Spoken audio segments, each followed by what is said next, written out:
si cho thơ lòng trong a chốn vô niên đồ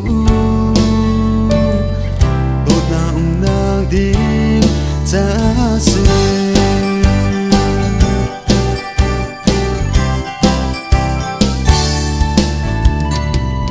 anh chiam na li du na in a khat in a fabric mi bia kam na vial te atle anh chim ton zol thing le ngan gom tuam khung bang en dùng za in dùng za tia kan len la ka do nang ro fit cha ti le zai thil pau thung ko se dùng za in kan do la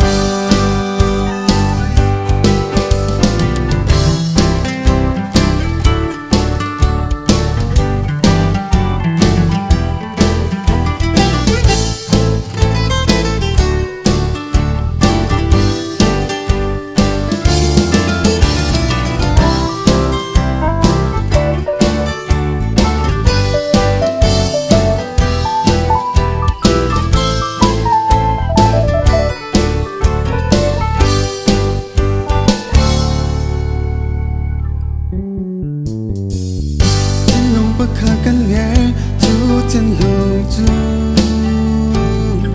bột mì nắng cha xí chú chân lồng trong á chút ru niên đồ bột nặng nang đi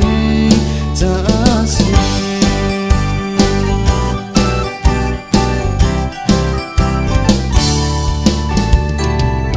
thấy chiêm nào li đút nang khát a fabric mi bia kam na vial te atli